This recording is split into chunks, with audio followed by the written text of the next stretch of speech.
ज़रा सोचें, आप एक रिक्शा ड्राइवर हैं और आपको रात में एक सवारी मिलती है। जब आप उस सवारी को छोड़ने जाते हैं तो वापसी पर आपका रिक्शा एक कब्रिस्तान के बाहर बंद हो जाता है और उस सर्द भरी काली और अंधेरी रात में आपका सामना एक ऐसी मखलूक से हो जाए जिसे आप नहीं देख सकते, तो आपको कैसा लगेगा? दोस्तों, मैं हूं आपका host and welcome to my channel Ayan scary stories. उम्मीद है कि आप सब खैरियत से होंगे।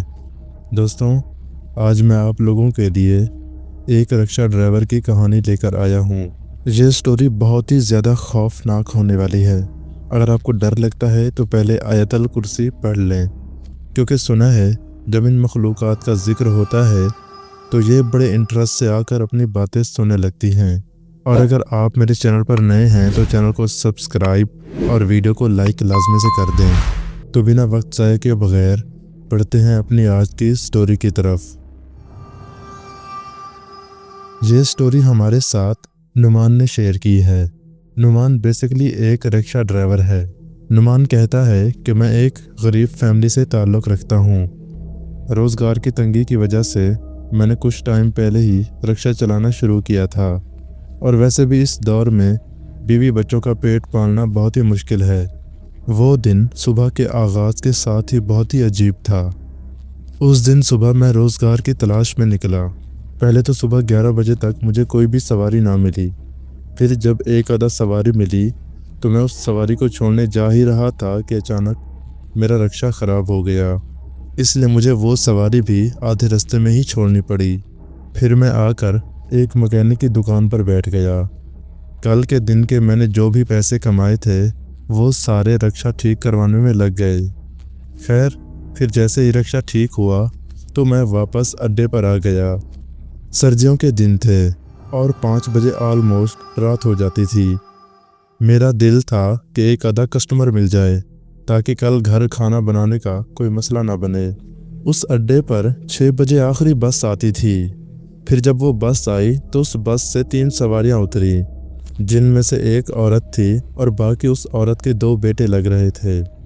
फिर वो औरत मेरे पास आई और मुझे कहने लगी कि हमें जरी नगर जाना है। ये गांव उस अड्डे से तकरीबन 30 किलोमीटर दूर था। शाम के इस टाइम वहां पर जाना बहुत ही मुश्किल था, लेकिन वो लोग किराया अच्छा खासा दे रहे थे। फिर मैंने सोचा कि चला जाता हूँ, बस थोड़ा सा वक्त ही ज़्यादा लग जाएगा। फिर मैंने उनसे कहा कि जी मैं आपको छोड़ आऊँगा। और दूसरा अंदाज़ा मुझे ये भी था कि रात के इस टाइम इतनी दूर उस फैमिली को छोड़ने के लिए कोई भी नहीं जाएगा, क्योंकि उस वक्त तकरीबन 6:30 बज रहे थे। हर तरफ अंधेरा और धुंध भी काफ़ी ज़्यादा थी। ये सफ़र मेरे लिए काफ़ी लंबा होने वाला था। खैर, फिर तकरीबन उनको 9:30 बजे के करीब उनकी मंजिल पर उतार कर मैं फ़ौरन वापसी की तरफ चलने लगा। अभी मैं वहाँ से जाने की तैयारी कर ही रहा था कि उस बाजी ने मुझे आवाज़ दी कि बेटा, तुम काफ़ी दूर से आए हो, कम से कम खाना वगैरह तो खा लो, फिर चले जाना। मैंने उनकी बात मानी और खाना खाने के लिए वहाँ पर रुक गया। सर्दियों की रात थी, हर तरफ अंधेरा ही अंधेरा था। फिर उस औरत ने कहा कि बेटा, आज रात तुम यहीं पर रुक जाओ, क्योंकि सुनसान रास्ता है और तुम इन फसलों के बीच से आखिर कैसे जाओगे। फिर मैंने उनसे कहा कि जी मेरे छोटे छोटे बच्चे हैं, इसलिए मुझे इजाज़त दीजिए। खैर, इतना कहते ही मैंने अपना रिक्शा स्टार्ट किया और वहाँ से चल पड़ा। फिर तकरीबन रात के 11:30 या 12 बजे के करीब मैं अपना आधा सफ़र तय कर चुका था कि मैं एक कब्रिस्तान के पास पहुँचा। यानी कब्रिस्तान के पहले एक मोड़ आता था। फिर जैसे ही मैं वो मोड़ मुड़ा तो उस कब्रिस्तान के दरवाजे के पास आकर मेरा वो रिक्शा बंद हो गया। फिर मैंने वहीं कब्रिस्तान की दीवार के साथ अपना रिक्शा रोका और इधर उधर देखने लगा कि आखिर इसको मसला क्या है। फिर जब मैंने टैंकी खोल कर देखा तो पेट्रोल ख़त्म हो गया था, जबकि मैंने निकलने से पहले तकरीबन टैंकी में 6 से 7 लीटर पेट्रोल डलवाया था। मैं बड़ा परेशान हुआ कि एकदम से पेट्रोल कैसे ख़त्म हो सकता है। मैं वहीं पर खड़ा ये सब सोच रहा था कि आखिर अब मैं क्या करूँगा, और अपने रब से बस मैं यही दुआ कर रहा था कि ऐ रब मेरी मदद फरमा, क्योंकि मुझे पता था कि अब इस रास्ते पर किसी आदमी का आना बहुत ही मुश्किल है। तो मैं बस अपने रब से सिर्फ मदद तलब कर रहा था। मेरा सफ़र कोई 10 किलोमीटर का रह गया था और मुझे पता था कि 10 किलोमीटर इस टाइम इतनी सर्दी में इस रक्शे को रेड़ कर ले जाना बहुत ही मुश्किल है। अभी मैं इस कश्मोकश में खड़ा ये सब सोच ही रहा था कि अचानक कब्रिस्तान के अंदर से मुझे कुछ आवाज़ें सुनाई देने लगी।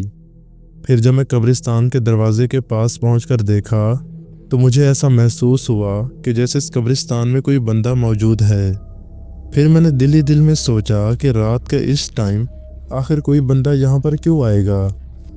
फिर मेरे दिल में ख्याल आया कि हो सकता है कि शायद कोई बंदा मजबूरी से यहाँ पर आया हो। खैर, पूछने में क्या हर्ज है। खैर, फिर मैंने उसको आवाज़ें देना शुरू कर दी। मेरी आवाज़ें सुनकर वो बंदा चलता हुआ मेरे पास आ गया। उस बंदे ने अपने आप को एक चादर में लपेटा हुआ था। अंधेरा इतना ज़्यादा था कि उसका चेहरा वाज़े नज़र नहीं आया। उसने आके मुझसे पूछा कि भाई क्या हुआ है। तो मैंने उसको पूरा वाक़या समझाया कि इस तरह मेरा रक्षा ख़राब हो चुका है और अब मेरे पास कोई भी चारा नहीं है।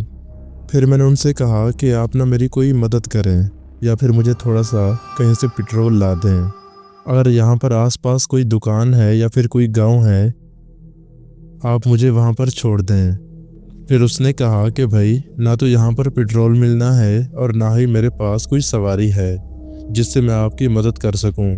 आप इस तरह करें कि यहीं पीछे मेरी झोंपड़ी है, आप आज की रात मेरे पास वहीं पर रुक जाएं। फिर थोड़ी देर सोचने के बाद मुझे एहसास हुआ कि अब तो यहीं पर रुक जाना ही बेहतर है, क्योंकि उसके अलावा मैं और कुछ कर भी नहीं सकता था। खैर, फिर मैंने अपने घर वगैरह भी ये सब बता दिया कि मैं आज रात घर नहीं आऊँगा। फ़ोन वगैरह करने के बाद हम उस कब्रिस्तान में दाखिल हो गए। उस कब्रिस्तान के अंदर दाखिल होते ही मुझे ऐसा महसूस हुआ जैसे एकदम से मैं किसी और ही माहौल में आ गया हूँ, क्योंकि जब मैं कब्रिस्तान के बाहर खड़ा था वहाँ पर बहुत ही ज़्यादा ठंड थी, लेकिन कब्रिस्तान के अंदर दाखिल होते ही मुझे गर्मी महसूस होने लगी। मैं थोड़ा सा आगे गया तो एक झोंपड़ी बनी हुई थी। फिर मैंने उनसे कहा कि भाई आप यहाँ पर कैसे रहते हैं। उसने कहा कि भाई हम मांगने वाले तो ऐसे ही ज़िंदा हैं, जहाँ भी जगह मिलती है वहाँ पर अपना बसेरा कर लेते हैं। उसकी यह बात सुनकर मुझे लगा कि शायद ये कोई मांगने वाला है जो कि ऐसे ही झोंपड़ियों में रहते हैं। पर उस टाइम मैंने अल्लाह का शुक्र अदा किया कि आखिर कोई तो जगह मिली रात गुजारने को। फिर वो शख्स मुझे उस झोंपड़ी के अंदर ले गया जिसमें पहले से ही 2 चारपाइयाँ पड़ी हुई थीं। फिर उसने मुझे एक चारपाई पर बैठने को कहा और मैं बैठ गया। जैसे ही मैं चारपाई पे बैठा उसने मुझसे कहा कि भाई आप आराम करें, मैं थोड़ी सी देर में आता हूँ। मुझे दिल ही दिल में ख्याल आया कि कहीं ये मेरा रक्षा ना चोरी कर ले। खैर, फिर मैंने अल्लाह पे एतबार किया और अपने रिक्शा की जिम्मेदारी अपने रब पे छोड़ दी। फिर मैं आराम से उस चारपाई पे बैठ गया, जबकि वो शख्स मुझे वहाँ पर अकेला छोड़कर चला गया था। फिर मैं तकरीबन 10 से 15 मिनट उसका इंतज़ार करता रहा, लेकिन वो शख्स नहीं आया और थकावट होने की वजह से कब मेरी आंख लग गई मुझे पता भी न चला। अभी मेरी थोड़ी देर आंख लगी ही होगी कि मुझे किसी ने आके उठाया। जब मैंने आंखें खोली तो उस झोंपड़ी में कोई भी मौजूद नहीं था और मुझे ऐसा महसूस होने लगा कि मेरे पास कोई 3 से 4 लोग मौजूद हैं, जिनमें से 2 लोग आपस में बातें कर रहे थे और उनमें से किसी एक शख्स ने मुझे मुखातिब करके कहा कि ये यहाँ पर क्या कर रहा है। उसने कहा कि तुम यहाँ से चले जाओ, ये जगह तुम्हारे लिए नहीं है। उनकी ये आवाज़ें सुनकर मुझे महसूस हुआ कि वो लोग बिल्कुल मेरे पीछे खड़े हैं और वो आपस में ये सवाल कर रहे थे कि आखिर ये शख्स कौन है और ये यहाँ पर क्यों सोया है। अयान भाई, मैं आपको बता नहीं सकता कि उस वक्त ये मंजर बहुत ही खौफनाक लग रहा था। मैं बस इधर उधर देख रहा था लेकिन मुझे कोई दिखाई नहीं दे रहा था, बस वो आवाज़ें ही मुझे सुनाई दे रही थी। वो आवाज़ें कभी मेरे पीछे से आती तो कभी आगे से, लेकिन जब मैं उन आवाज़ों की जानिब देखता तो वहाँ पर कोई भी नहीं होता। वो आवाज़ें मुसलसल आ रही थीं। फिर अचानक मुझे महसूस हुआ कि किसी ने मेरे कंधे पर हाथ रखा है। मैंने वहाँ से उठकर भागने की कोशिश की, पर उस हाथ की वजह से मेरा जिस्म हरकत नहीं कर रहा था। फिर मेरे कान के करीब से एक आवाज़ आई जिसने मेरी जान ही निकाल दी। वो आवाज़ कोई अरबी ज़ुबान में थी। वो जो कोई भी था वो बार बार यूहीदू कह रहा था। फिर मैंने उससे कहा कि आखिर तुम कौन हो? तो एकदम से उस झोंपड़ी में खामोशी छा गई, एक ऐसी खामोशी जो कानों को भी महसूस हो। मेरे कानों को वो खामोशी बहुत ही तकलीफ देने लगी। फिर एकदम से मेरे कंधे से वो हाथ हटा और मुझे महसूस हुआ कि वो शख्स अब बिल्कुल मेरे सामने आके खड़ा हो गया है। वो मखलूक मुझे दिखाई तो नहीं दे रही थी, पर उसको बाकायदा मैं महसूस कर पा रहा था। फिर मेरे ज़हन से एक आवाज़ आई कि आखिर तुम कौन हो और तुम यहाँ पर क्या कर रहे हो? तुम जो कोई भी हो, अब तुम यहाँ से बचकर नहीं जा सकते। अयान, उसका इतना कहते ही मुझे अपनी मौत साफ साफ नज़र आने लगी और मैंने अपने दिल में एक बात सोची कि आखिर मैं ये कहाँ फंस गया हूँ। आखिर ये कौन सी जगह है और ये मखलूक मुझसे क्या चाहती है। फिर मैंने ज़ोर ज़ोर से अल्लाह का जिक्र करना शुरू कर दिया। अल्लाह अल्लाह करते मैं उस झोपड़ी के दरवाजे तक पहुंचा।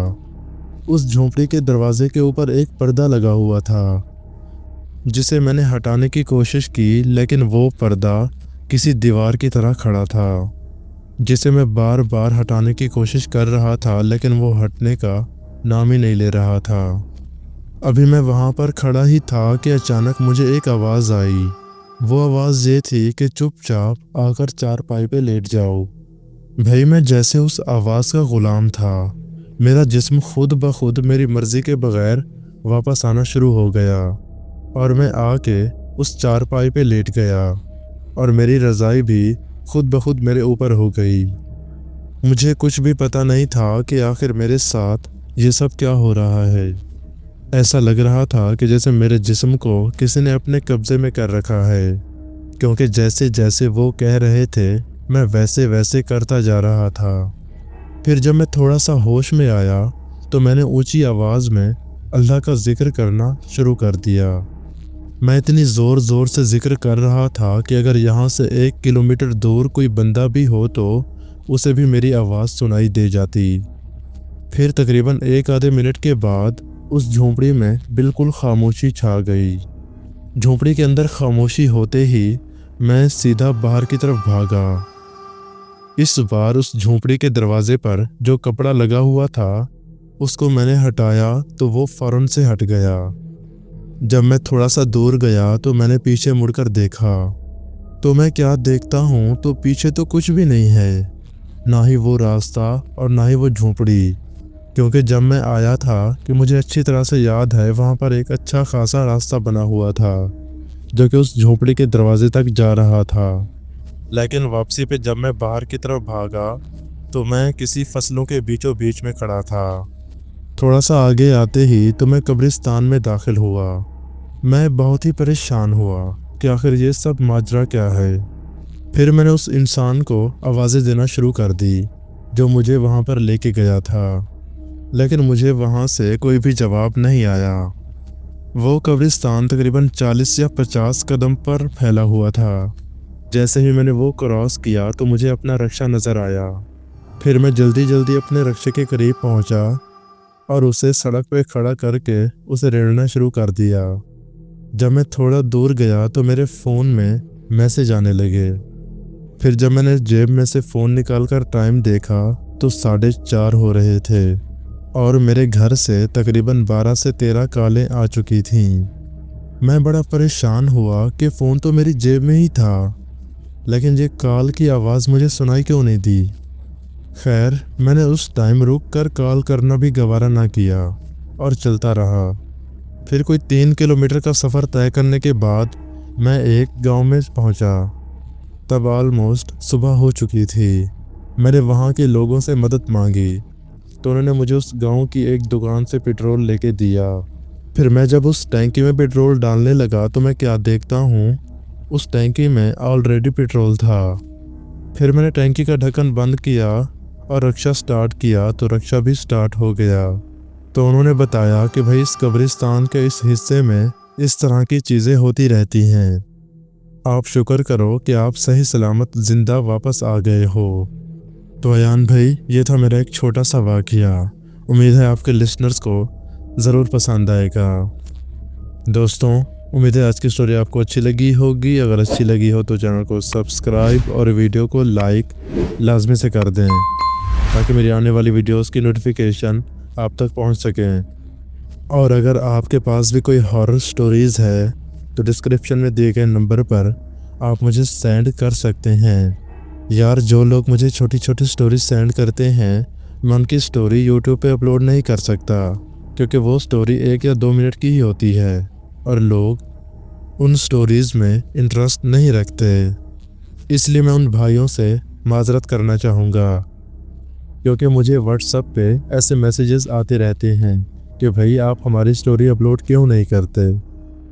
भाई, मैंने आप लोगों की स्टोरीज़ पढ़ी हैं, स्टोरीज़ बहुत ही अच्छी हैं, लेकिन उनको मैं यूट्यूब पे अपलोड नहीं कर सकता।